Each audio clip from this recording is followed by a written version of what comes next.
অন্তর্বর্তী সরকারকে 15 জানুয়ারির মধ্যে জুলাই বিপ্লবের ঘোষণাপত্র জারির সময়সীমা বেঁধে দিয়েছে বৈষম্য বিরোধী ছাত্র আন্দোলন ও জাতীয় নাগরিক কমিটি। কেন্দ্রীয় শহীদ মিনারে মার্চ ফর ইউনিটি থেকে সংগঠন দুটির নেতারা বলেন, জুলাই বিপ্লবের প্রত্যাশা পূরণ না হলে সরকারের ঘোষণাপত্র গ্রহণ করা হবে না। গণহত্যায় জড়িত সবার বিচার দ্রুত সম্পন্ন এবং শেখ হাসিনাকে দেশে এনে ফাঁসি কার্যকরের দাবিও জানান তারা। বিস্তারিত আহমেদ অনেকের রিপোর্টে। বৈষম্য বিরোধী ছাত্র আন্দোলনের ডাকে সাড়া দিয়ে সারা দেশ থেকে ছাত্র জনতা অংশ নেয় মার্চ ফর ইউনিটিতে। বিকেল ৩টায় সমাবেশ শুরুর কথা থাকলেও সকাল থেকে দেশের বিভিন্ন প্রান্ত থেকে কেন্দ্রীয় শহীদ মিনারে জড়ো হন তারা। বিকেল ৩:৩০টার দিকে শুরু হয় মূল আনুষ্ঠানিকতা। হাজার হাজার ছাত্র জনতার স্লোগানে তখন প্রকম্পিত কেন্দ্রীয় শহীদ মিনার এলাকা। সমাবেশের শুরুতেই জুলাই বিপ্লবের শহীদদের প্রতি শ্রদ্ধা নিবেদনে ১ মিনিট নীরবতা পালন করেন সবাই। শহীদ শাহরিয়ার হাসান আলভীর বাবার বক্তব্যের মধ্য দিয়ে শুরু হয় সভা।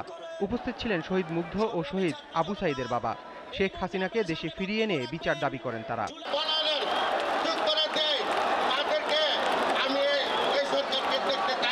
বৈষম্য বিরোধী ছাত্র আন্দোলন এবং নাগরিক কমিটির নেতারা বলেন, শেখ হাসিনা এবং আওয়ামী লীগের বিচার না হওয়া পর্যন্ত কোনো নির্বাচন নয়।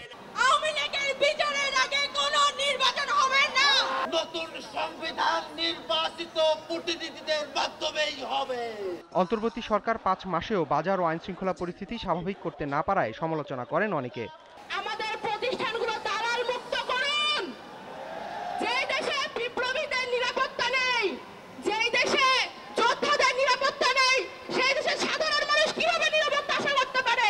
যদি এই বিপ্লবের পরের আকাঙ্ক্ষাকে তুঙ্গে মুছড়ে দিতে চায়, তাদেরকে তুঙ্গে মুছড়ে দিব ইনশাআল্লাহ। আমরা পাচারকৃত অর্থ ফেরত চাই। আমরা দ্রব্যমূল্য নিয়ন্ত্রণ করে মানুষের স্বস্তি চাই। আমরা এই মহাসমাবেশ থেকে সেই ঘোষণাপত্রে বাংলাদেশের জনগণ ছাত্র জনতার আকাঙ্ক্ষা লিপিবদ্ধ করবার প্রতিশ্রুতি এবং অঙ্গীকারবদ্ধ হলাম। সরকারকে হুঁশিয়ার করে উচ্চারণ করতে চাই, অতি দ্রুত ফ্যাসিবাদী যে ব্যবস্থা, সেই ব্যবস্থার বিলোপে আপনারা সক্রিয় হন।